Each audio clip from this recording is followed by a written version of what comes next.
This wonderful. It's This is Dan Whitman, and we're really happy to have Andrew Long-Higgins with us today. It is February 24th, 2025. When we spoke, several of you indicated interest in what in a crisis, which is the theme of this course. How do faith-based initiatives fit in, especially now that government entities are disappearing? The U.S. Agency for International Development seems to be almost completely destroyed. We don't know if the United States is going to continue contributing to the United Nations, to the World Bank and such. So faith-based initiatives take an increasing role, I think, in meeting the challenges of crises. Andrew and I have known each other 10 years, I think. He was at American University. Then he went to Columbia, SIPE, I think it was, for his master's degree. And then the arc of his personal trajectory took him back to his native Ohio, where he now works, the NCC, the National Church of Christ. Is that it? Andrew will correct me. I got it wrong. But this is really interesting, folks. What does a church do when it has the wisdom to give a full-time job to Andrew Long-Higgins to deal with crises internationally? Andrew, thanks for joining us. Get us started. Yeah, thanks, Dan. Thanks for having me. It's nice to have this time with you all. Dan was not entirely wrong. So my current position is with the National Office of the United Church of Christ, which is UCC. United Church exactly. Yeah. So in that, for the U.S. context, that church historically is the Congregationalist and the German Reformed Church had a merger in the 1950s or so. And the UCC was born. It's considered one of the mainline denominations here in the U.S., along with Presbyterians, Lutherans, Episcopalians, Methodist, etc. It's before, just a little bit more background on me. Immediately before this, I spent the last 4 years working for a small nonprofit that did conflict mediation work. I was working on a project in partnership with the UN's official process on Syria.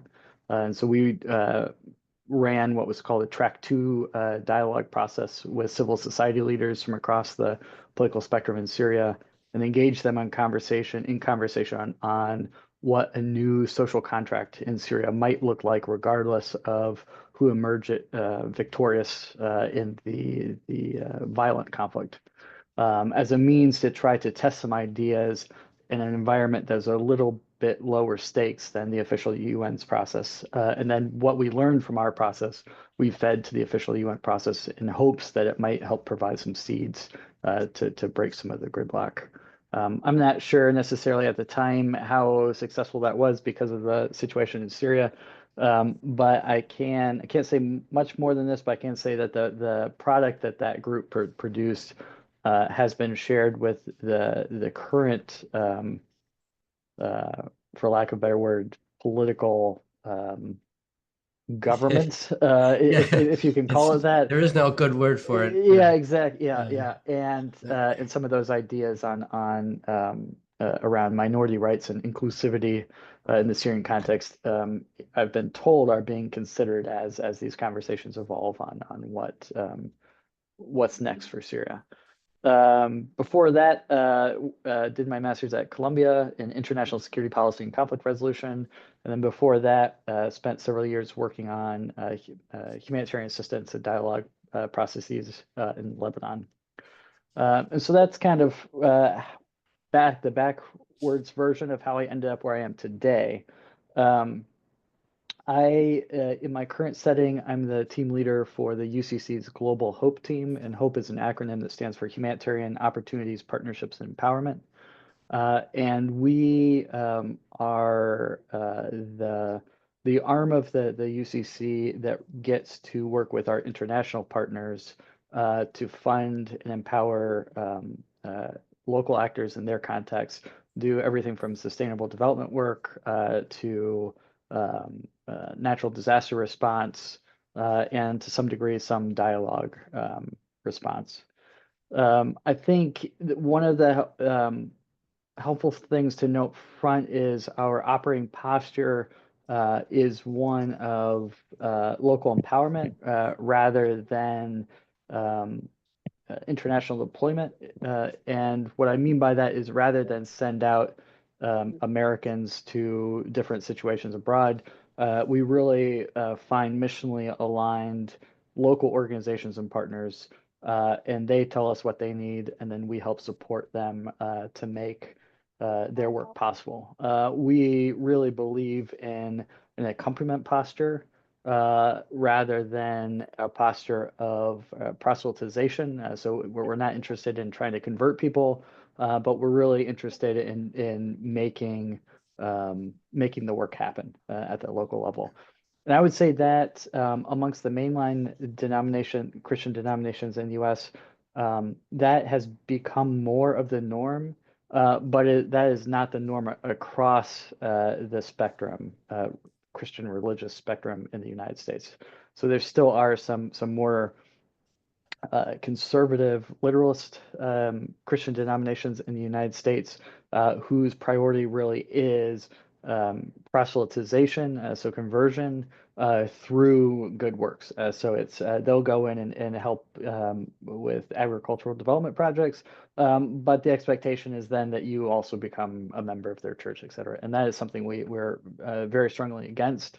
And our approach and one of our priorities as a church is actually decolonization. So finding ways of both making sure that our posture today is decolonized, but also working to try to help rectify many of the wrongs that were caused by colonization. I think I'll leave it there for now, Dan. Maybe you Yes. have some areas you want to go in. This was brief but extremely substantive, Andrew. This is I have many questions, and as always, I encourage everybody on the call to come in through the chat or unmic yourself. We're a small group today, so let's think of this as we're all in the same room. Conflict mediation. First of all, define sustainable development. What is sustainable development? Sure. Great question. So sustainable development, the way we think about it here, those are longer term development projects that are meant to increase local communities and local actors' capacity to be resilient to potential shocks in their context. And so that's everything from helping to think about agricultural best practices that are more resilient to climate change, to dialogue work that help lay the foundations that make and improve social cohesion, so that when there is heightened tension, there are already relationships in place that help that community become resilient to the potential temptation to resort to all-out conflict. And so sustainable development is really a longer term strategic way of thinking about international development rather than just focusing on the needs of today. It's really both think about the needs of today and how do your approaches to those needs help to better set you up for the future as well. That's a great definition, Andrew. And I see Elena, when Trump became president. I asked you about Elena. We'll get to that. I promise. I promise. That's an important question. Let's focus on Andrew's activities for this time being. The United Nations, UNDP, USAID, what they used to call DFID, which has changed its name, and DFID in the United Kingdom has become part of the Ministry of Foreign Affairs. They always talk about sustainable development. As far as I can see, they never do it. There's a certain aspect. I'm going to introduce the metaphor of the Holy Grail here. The Holy Grail is something we hope it exists. We think we might see it someday, but we have not yet seen it. And just to be challenging, Andrew, I would put conflict resolution in that category. I'm speaking very personally. Yeah. I know that people have done successful conflict resolution. I've never seen it in the field. I've lived in some challenging places, Haiti, South Sudan, Guinea, the Gambia. I've never seen it actually work. This was the field that you studied in your master's program at Columbia. Um, I'm challenging you. What is your answer? Is it the Holy Grail, conflict resolution? Great question. I would say to some degree, yes. And at the same time, it doesn't have to be either. So one of the first lessons that one of my professors and then later one of my bosses taught our class was that when you're working in mediation, you have to constantly remind yourself that you're in a marathon of work and not a sprint. And the tough part about conflict resolution and mediation is that what you're really oftentimes doing on a more let me back up for a second. So I think conflict resolution can be thought of in two different veins. One is the immediate conflict resolution, negotiation, mediation. So you're in a conflict setting and you're trying to deliver humanitarian assistance across a particular front line, and there's the negotiation and conflict resolution processes that happen to enable that convoy of aid to go from one side of a conflict to the other. So that's a very short-term or tactical form of conflict mediation. The type of mediation that I was involved in was more systemic, strategic, and long-term. Um, I think where conflict resolution oftentimes goes wrong, and the reason why um, why it does seem to be a holy grail in international development is that the relationship of how power exists within particular contexts is not necessarily something that a lot of conflict resolution practitioners like to talk about. Despite the fact that it is a primary reality in which you're operating, and understanding those dynamics of power within local contexts or a national context or an international context ultimately is one of the primary factors that is affecting whether or not the process you're working on is going to proceed in a positive direction or stall or even move in a negative direction.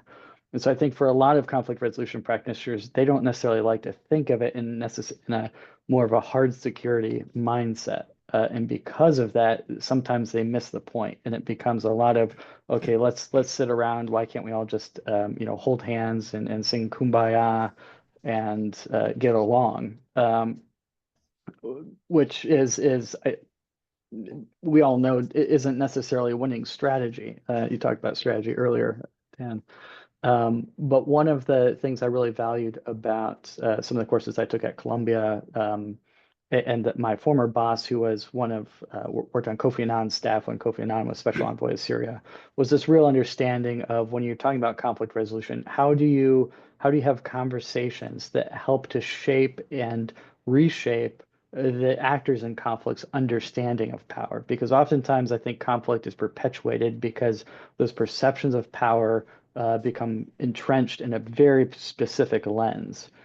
But if you can start to have conversations that open up that lens of understanding of power within that context, you can start to find some shared interest in alignment that may not otherwise have revealed itself. Um, I'm I'm reading the minds of some of the participants, or maybe most of them, when you use the terms tactical and strategic. These are terms we used a lot in the fall section of this course. And of course, people think of them often as military terms, but you are the United Church of Christ. This is really, really interesting that a faith-based effort uses the same concepts as the military does in I'll uh, I'll admit that is largely me. I would say that there are many in my in my many of my colleagues who would not use those terms. So I will put that out there. Yeah. well, I mean, as we said when we talked about it in the fall, um, it doesn't have to be military. There's this other holy grail, which is called the whole of government. with Yeah. all aspects of government working together. Now that really has never been witnessed, at least in the United States. We keep talking about it. We all want it, but it keeps evading us. Um, I promise I'll get to Elena's comment. Let's focus again. Andrew, can you give us an example, an anecdote perhaps of an instance? You've worked on Syria, Lebanon, um, in the field, or when you are in the field, or when your colleagues are in the field. Can you give us an example of an action that had some success? And by the way, I'm assuming you don't have huge amounts of funding like the World Bank or That's right. Yeah. BID. So what you do is mainly done with brains, that's my guess. Much to your credit. Can you think of an example of where the UCC actually achieved a step forward in a conflict? Great question. I think I'd reframe it. I can give you an example of where one of our partners has had success. And if our partners have success, then I think we have success. So that's how I would say how I define our own success. When I was in Lebanon working on humanitarian assistance, I was working for a small Lebanese nonprofit that also did a lot of dialogue work. And one of our primary areas of activity was in the Kalamoon Valley in Syria, which is on the western edge of Syria between Homs and Damascus. And this is an area where you had, historically Christian village, and then kind of right next door you had historically Muslim village, and then right next door you had, uh, historically Christian village, etc. And so there was already a history of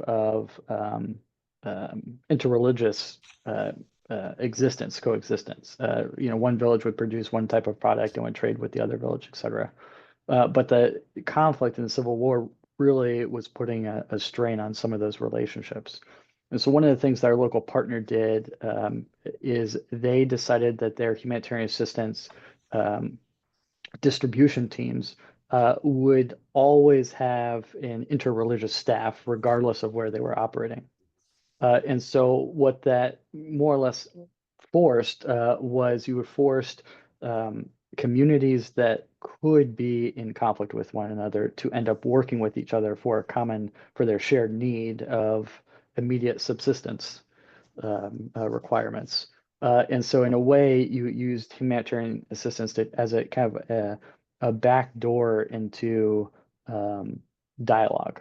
So it wasn't necessarily people sitting around a table, but these people were having to interact with each other every day. We're having to problem solve every day. We're having to navigate just human, interpersonal dynamics and weirdness that happens because we're all human.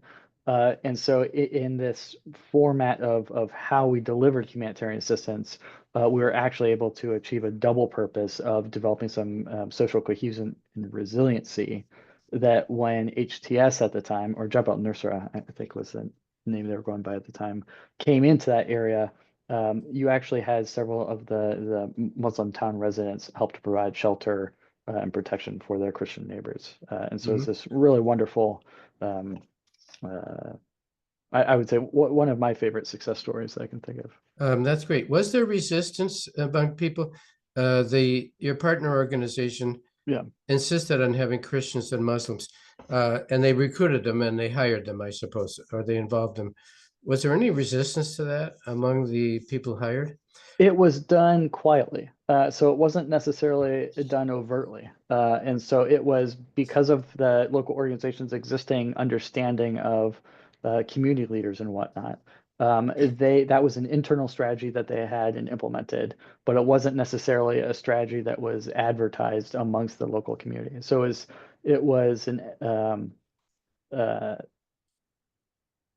that there wasn't necessarily I look at us, we're doing this interreligious thing. It was the fo public focus was always on distribution of humanitarian assistance, and then internally there was this okay, how do we help to be strategic in our structure of these implementation teams. This is absolutely brilliant, and I guess maybe I have done some of this. I've always, when I was in Africa, um, I always ignored ideologies, and I tried Yeah. as much as I could. I had very few resources as a public diplomacy, but I always focused on doing something, doing something. Yeah. And Yeah. it's amazing how uh, when you ignore ideologies and set a common goal, marvelous things happen. This is brilliant. Your anecdote, the one that comes to mind in my Africa experience in Cameroon, there was a group of young people who came in, and when I had first arrived, and they said, "So you're the new public affairs officer?" I said, "Yes." I have no budget, uh, very little. They said, "Well, we want to do a conference, so you're going to help us, right?" I said, "Well, what's your conference?" "We want to discuss democracy." And I said, "I don't see any point in having a conference.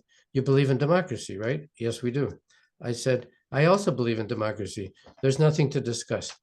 And they were very shocked and dismayed and a little bit angry. And I said to them, "What is the problem that you have that makes you want to have such a conference?" And they were kind of at a loss at the beginning. I kept repeating this question, and they said, "Well, we live in a poor neighborhood. During the French colonial period, there are pipes coming in delivering water, but the pipes are caked with mud, and the government does nothing about it." I said, "Great, that's a problem. When you are out there shoveling the mud, I will be with you with my shovel." And the result was quite amazing. It ignited. I'm Mm. trying not to give my credit to myself. I just realized, blah blah blah, democracy. Everybody believes in it, and this actually created a relationship with my tiny little office and those young people. Later, when they had a conference on democracy, I said, "Here's what I will do. No Cameroonian has ever seen or read the Constitution. I'm going to publish it so you can distribute it." And they love that. So I'm just trying to show that Andrew's brilliant concept can be applied in other contexts. This is great. What does the loss or the injuring mean to you of the U.S. Agency for International Development? I think it's important to note that AID tries to do development, and which they don't have a very good record, but they do humanitarian assistance, which they do very well, and which keeps people alive. Now, UCC does not have the financial means to distribute food to millions of people. What does it mean to you that USAID has been severely injured in the last 3 weeks? Yeah, it's on a it's affected both personally and professionally. Personally, my sister-in-law worked for a USAID implementing partner, so didn't work for USAID, but because she worked for an implementation partner, she's now without a job. She worked for the last 15 years and really believed in the work that she was doing, and now is kind of really having a hard time not just with the loss of her job, but really this kind of a betrayal of something that she really believed in. So that on a personal level is deeply impacted me. On a professional level, I've been on countless uh, court international and regional coordinating calls on programs that we help fund. And the most resounding message is, even though a lot of our partners don't necessarily receive direct funding from USAID, the local and regional coordinating mechanisms were heavily and are heavily reliant on USAID funding. And so there's a lot of concern and a lot of panic about how the limited resources we have in the development and humanitarian response space, how those continue to be effectively and equitably used, absent some of these very critical and I think generally more or less pretty well done coordinating mechanisms and roundtables. I think that's probably the most direct impact that I've seen on our work, the work that I'm doing now, and the partners. Um, well, and I think it goes without saying, but you might comment on this. to meet the needs of communities under great stress, like the millions in Sudan right now, who will die of hunger. Um, this is a complex process. Faith-based initiatives, um, but national initiatives like USAID, international UNDP, Food and Agriculture Organization, WHO. It's a very complex mix, isn't it, Andrew? Can you comment on what would be the ideal way of taking public, private, and trying to make this work in a coordinated way? Not easy to coordinate these different things, is it? No, no, certainly not. And yeah, the faith, the money that comes from faith-based initiatives tends to be far less than the money that comes from national governments in this space.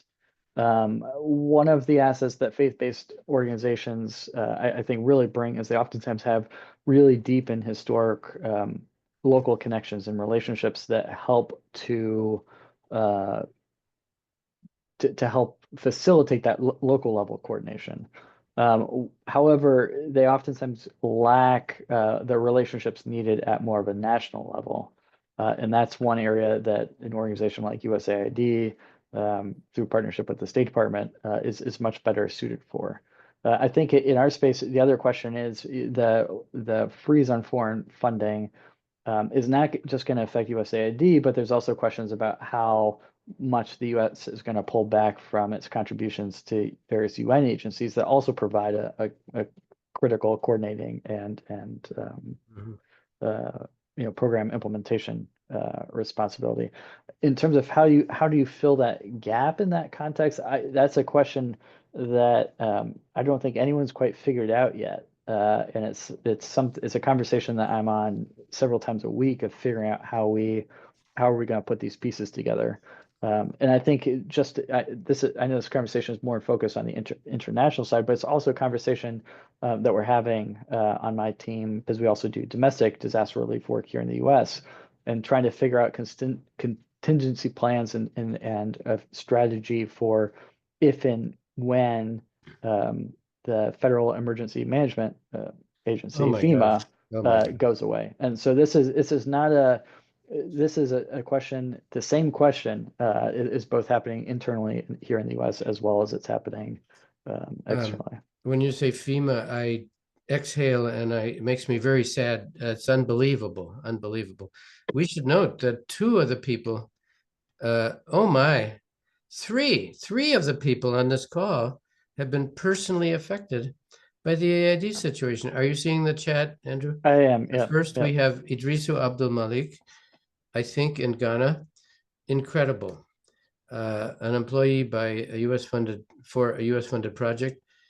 Um, Idrisu, I'm so sorry. And Andrew might have thoughts on how to proceed in this situation. I would only say this is a self-damaging act. It's a brutal and stupid thing. At some point, AID will be reconstituted, but it will be very difficult to do so because the people who were the experts in actually implementing projects will be elsewhere, or in some cases, the U.S. government, um, which has exiled them from the uh, email system, has no way of reaching them, even to say, "Well, come back now." This is already happening.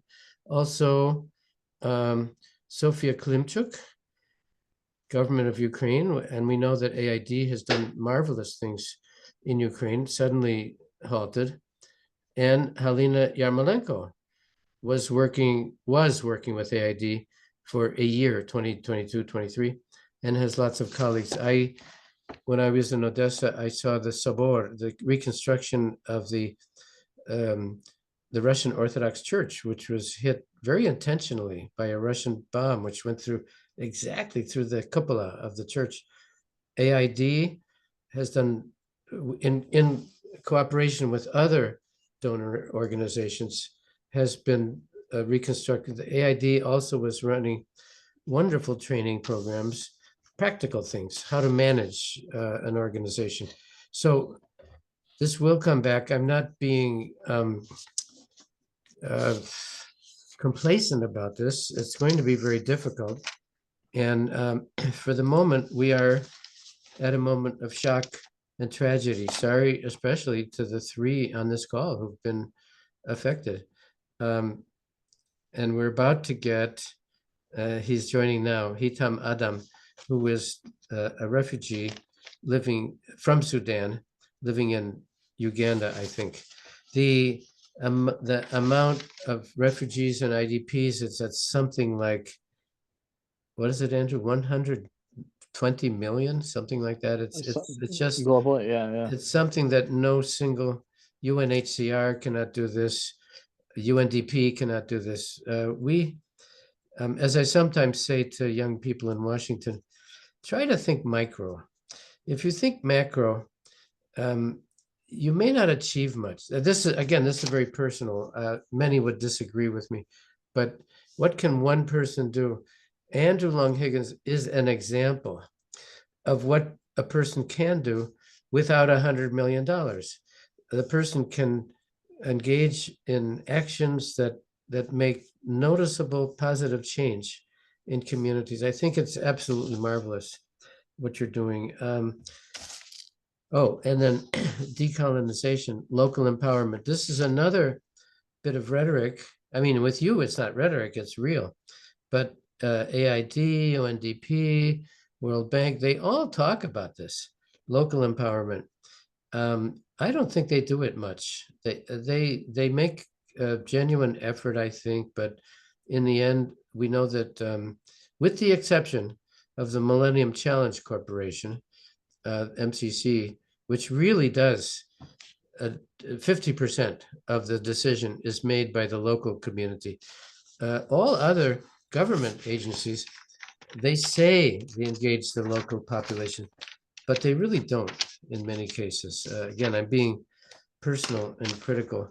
Um, I really, really admire what you're doing and how you're doing it. Can you comment? You mentioned that some of the other faith-based initiatives, their purpose is to proselytize.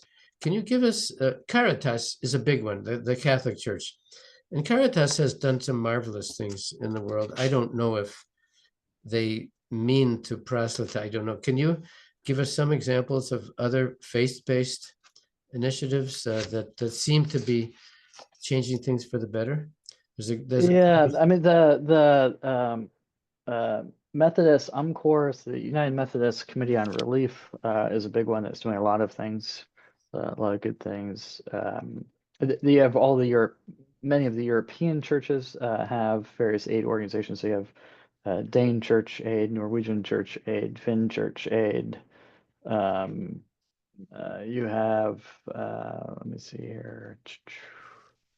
You have, I mean, so the through the World Council of Churches, there's an associate body called ACT Alliance, and that's basically a consortium of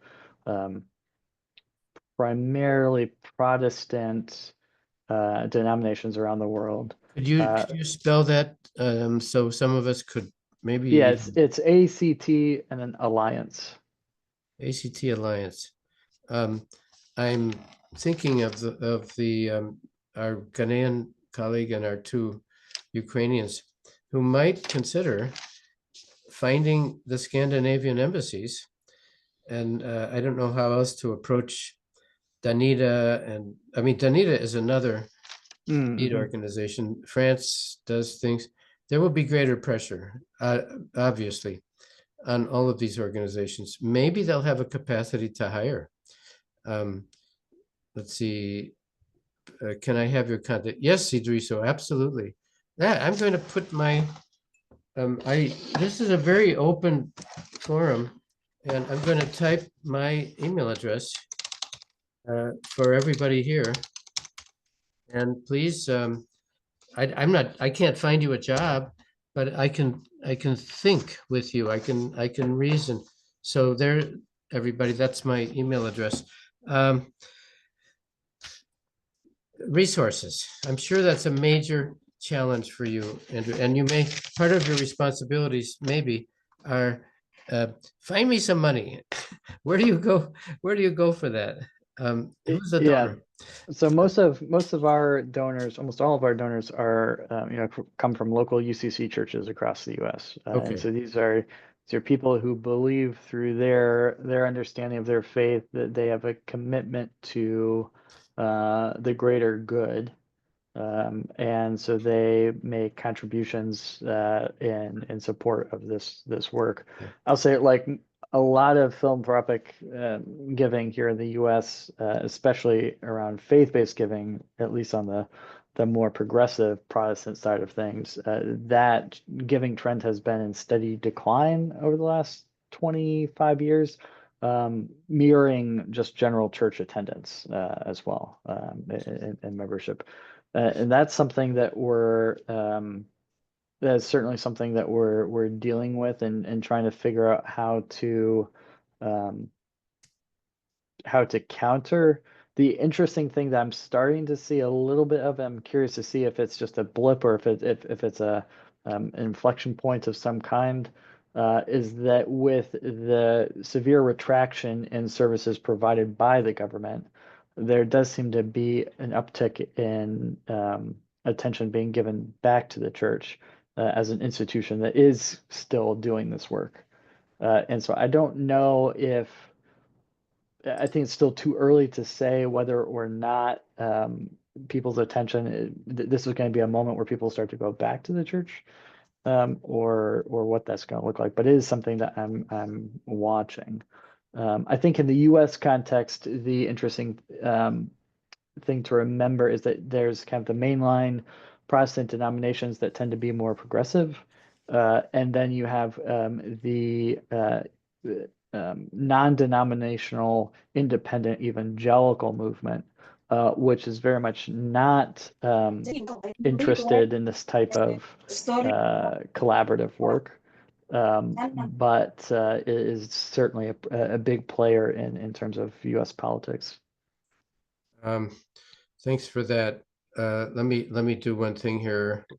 Um, I need to mute one person. Oh, I think we're muted. We're good to go.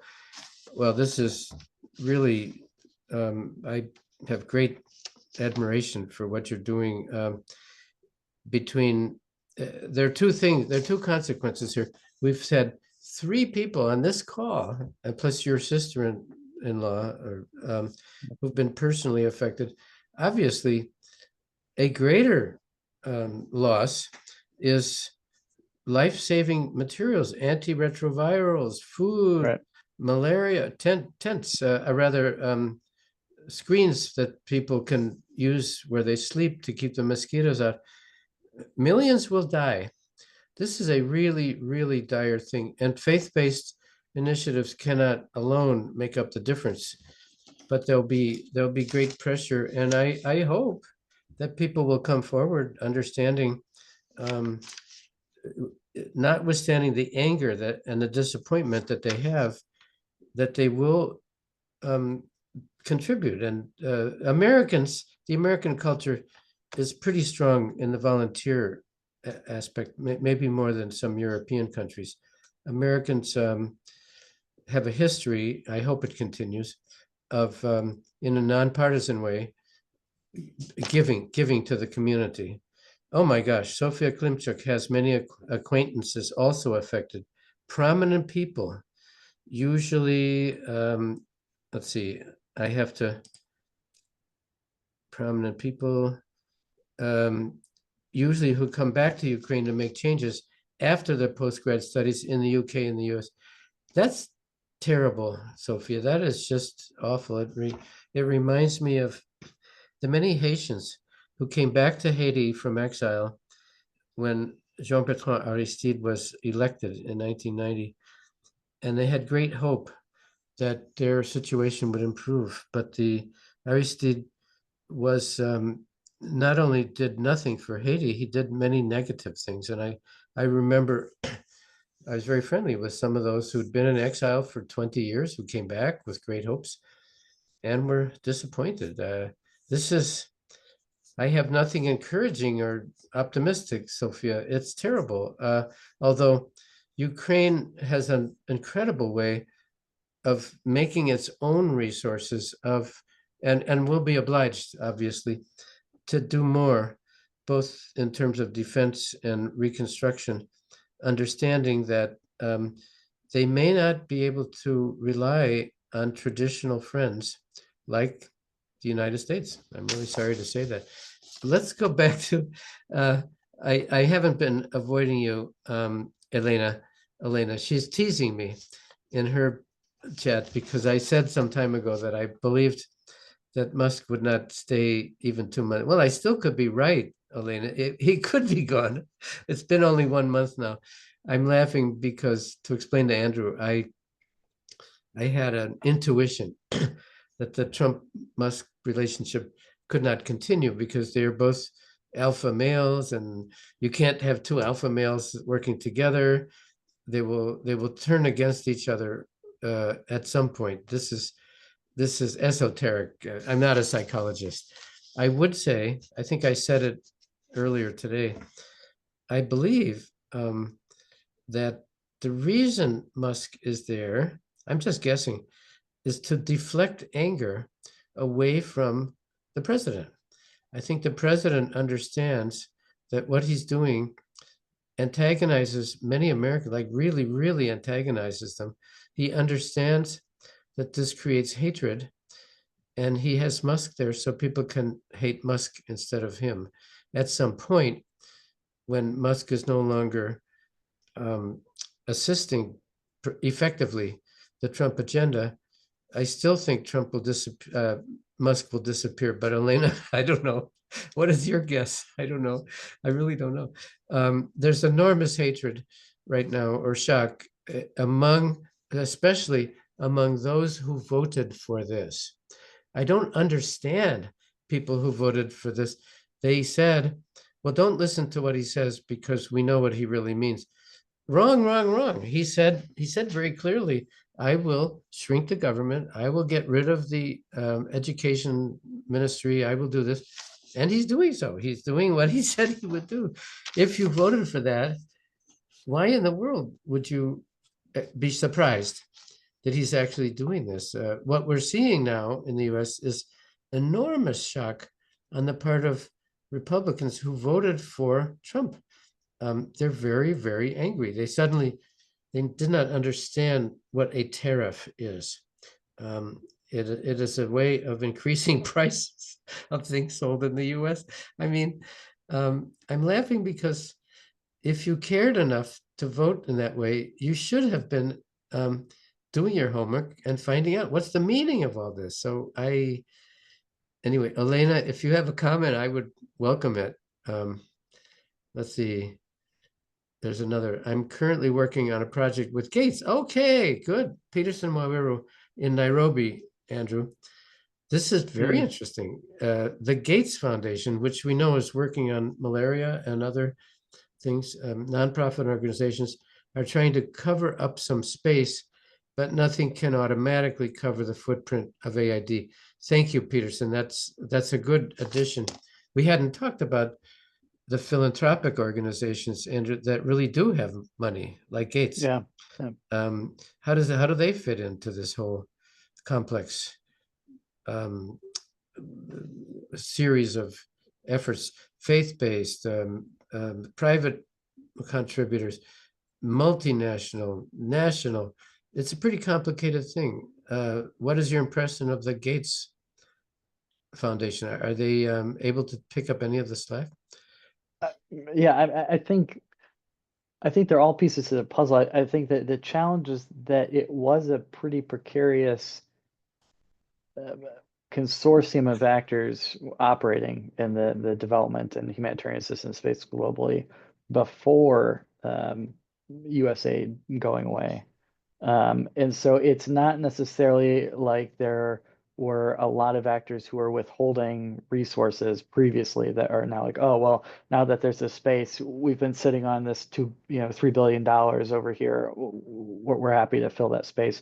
Most organizations were already pushing as much as they could in this direction. And so I don't necessarily see there being a lot of headroom in which organizations can give more than they're already giving. Right. And No, I think that's a challenge. yeah, it's going to be very tough on the 120 million IDPs and refugees. Um, let's see, Sergei Topal. Uh, yes, of course, they're implementing Project 2025, not in a weird way.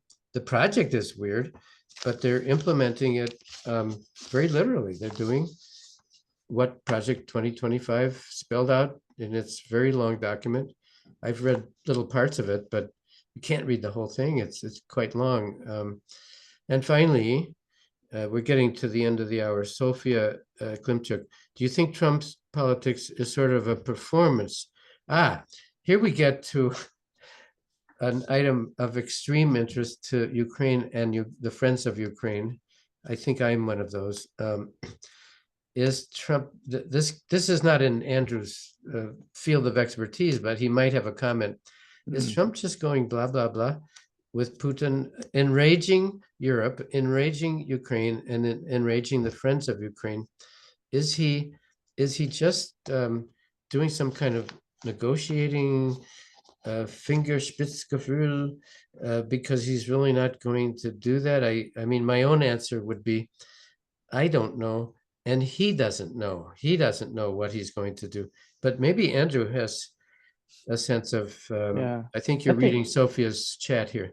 Yeah, getting back to Lena's question earlier about Musk and Trump, working with Syria, did a lot of research and say it's not just on Syria, but other authoritarian situations. And I think in a lot of authoritarian situations, one of the tactics is to have a foil. So it's you're pursuing policies that you know are going to turn up the temperature on you because it's in your interest, but not in the people's interest. And so you start to develop these pressure release valves. I Mhm. think I think Elon Musk is one of those pressure release valves for Trump. So there will come a time when the frustration gets to a point where Trump has to do something. And it's at that point where I think he cuts loose from Musk and hopes that, okay, well, we got rid of Musk. He was the one who really did these things. It wasn't us. And so that's going to be an attempted way for them to kind of, especially with their supporters, reduce that temperature for a bit. I think you'll continue to see that these types of mechanisms Mhm. implemented. Another one is I've seen rumor of stimulus checks. So when the economy gets bad and it really starts to hit those who voted for Trump, uh, printing money as in the form of stimulus checks for people is another one of those pressure release valves that authoritarians oftentimes resort to. That part of it does seem strategic and conscious.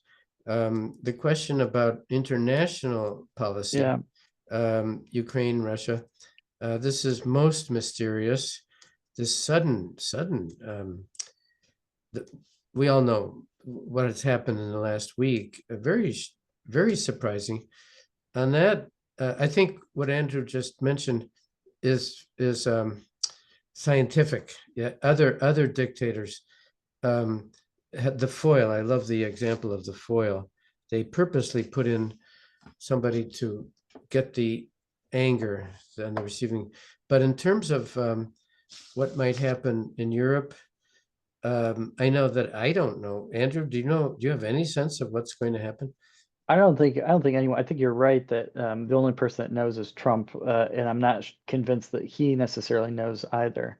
If there's a lot different between the his second administration and his first administration, obviously, but one of the things we saw in his first administration is that one of the biggest internal points of friction was with his national security team Yeah. and national security folks who had been in the business for a long time and had that deeper historical and strategic understanding, even if it wasn't necessarily one that I would agree with, it still did have a framework.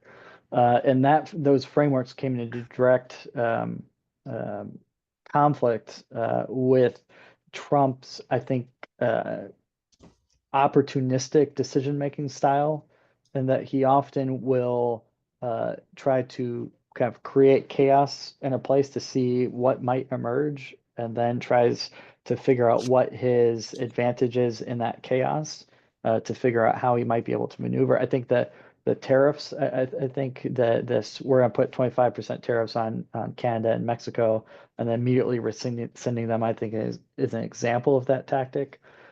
In Ukraine, unfortunately, I don't necessarily think that I don't think that he's going to make a decision on Ukraine that is good for Ukrainians. I think he's going to make a decision on Ukraine that's good for him. Uh, and I think that's the framework. Unfortunately, I think that you have to go with. I would agree with that. I would just say, I said this before, keep a close eye on Marco Rubio. He is very smart. He has been, in the past at least, he's been very supportive of Ukraine.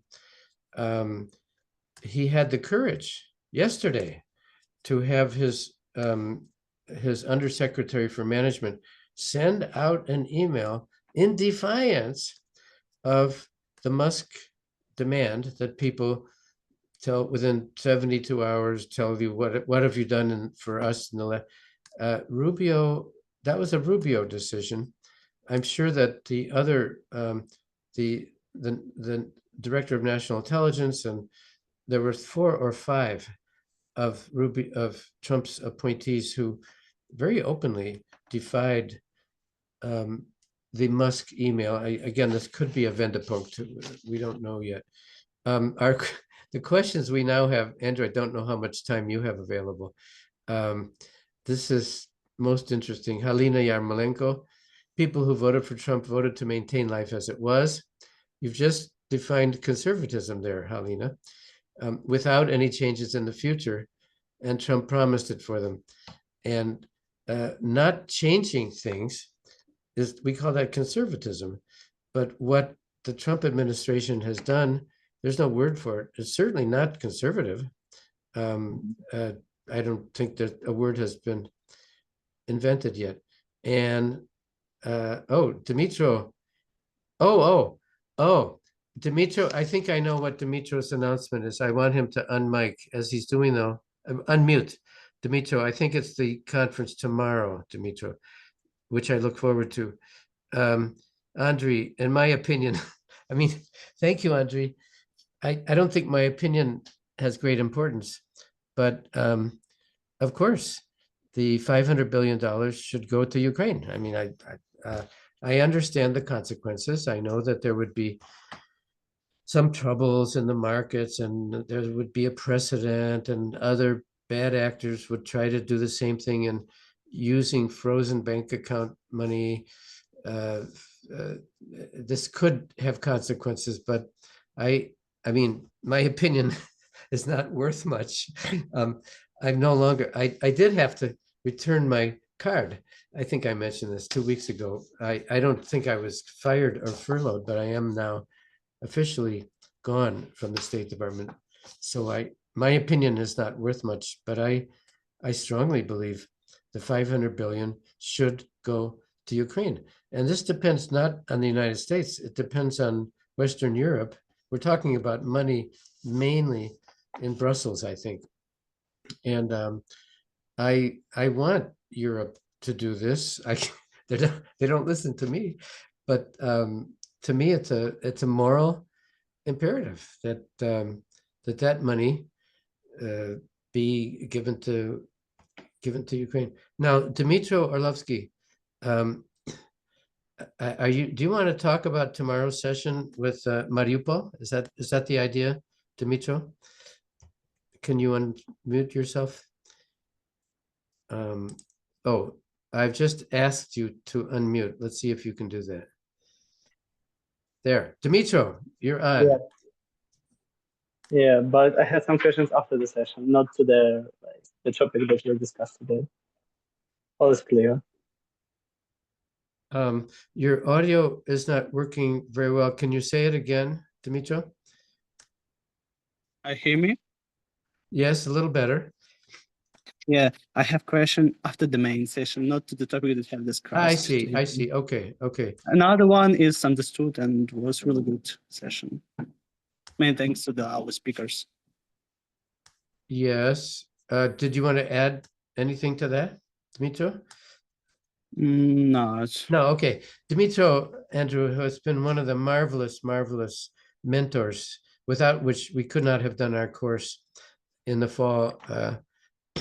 He's organizing a conference, takes place tomorrow, with me actually, and the Mariupol University. Mariupol is completely destroyed, but the university professors and students are continuing online. And if Dmitro wants, we can share the link to that if he wants to include others. Now, lots of input here. Well, let's take one last one, Andrew, because I don't want to. You've got a lot of work to do. Sophia Klimchuk, who's commented before, Trump used carrots with Germany when he sanctioned the Nord Stream during the first term. There are some conspiracy people who say that it was the United States that sabotaged Nord Stream. I don't know. I don't know. People have said it's China, it's Russia, it's Ukraine, it's the United States. Who sabotaged Nord Stream? I don't know.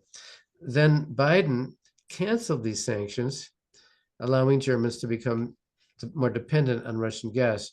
So the second term of Trump politics for Europe is a stick. That's a great observation,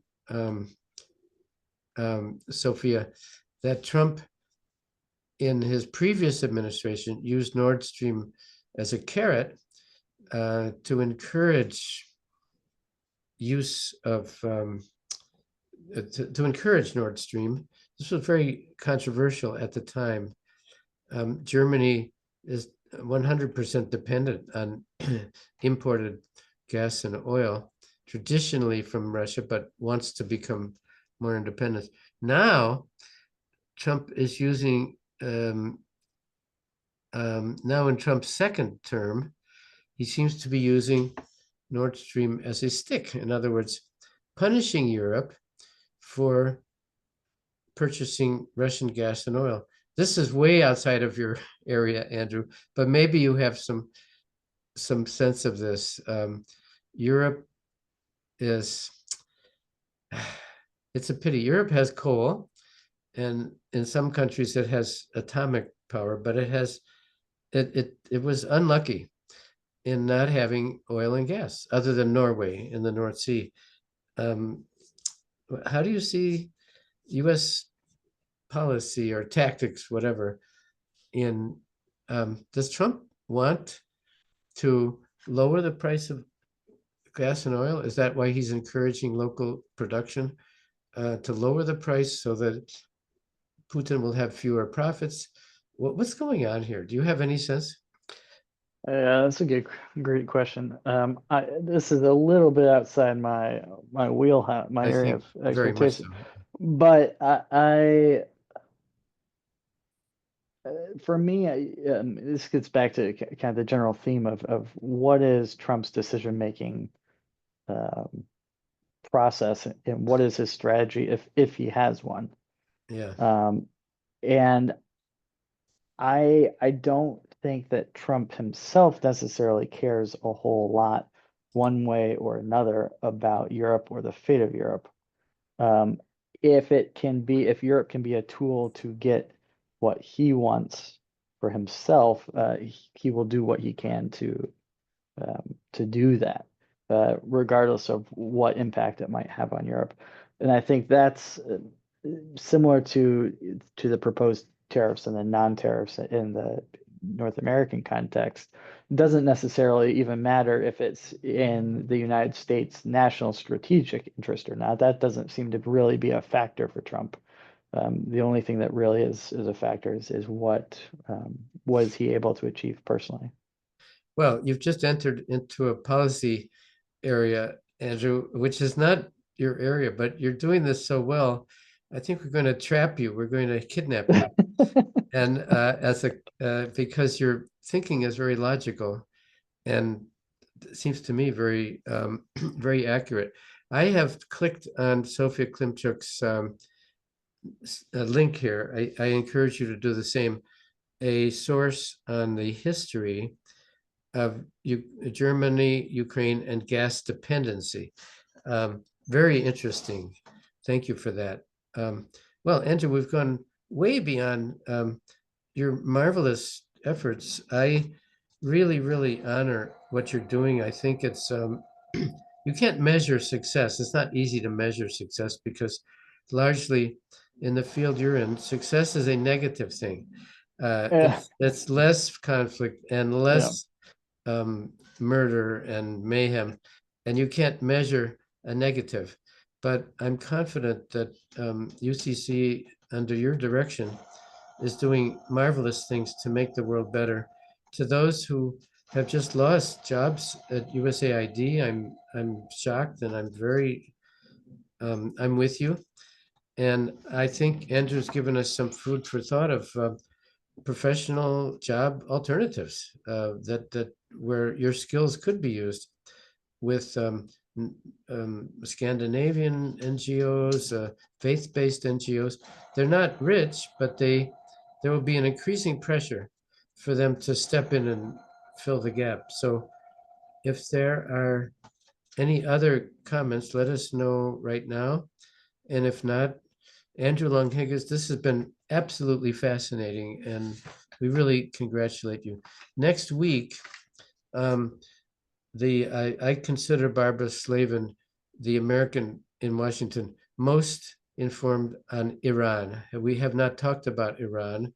She spent many years there. She's married to an Iranian, and she has agreed to talk with us next Monday. I think some of the other problems in the world, we get very seized on IDPs and refugees, and of course, the Ukraine conflict and the Trump policy, if there is such a thing. Barbara Slavin has been closely following Iran for many years, and I believe understands its history, its culture, and its role, positive and negative, in today's world. The following week, we will have a pause, but I do want to point out March 17th, Tom Pickering, I consider him America's senior diplomat. He was ambassador to Russia, to Israel, to Jordan, to the United Nations under Gulf War I. Tom Pickering is, I think, the senior American diplomat, and he's agreed to talk with us on March 17th. So I hope you'll join us for both of those sessions. We have other things lined up after that. For today, Andrew, 1,000 thanks. And Thank you. I'll write you a check for many millions of dollars. I don't think it'll be a good check, but I will make the gesture. Thank you so much. And You're welcome. congratulations Thanks for the invitation. on your new house. This is great. Yeah, thank you. I hope to see it. Yep. Thanks, I hope so everybody. too.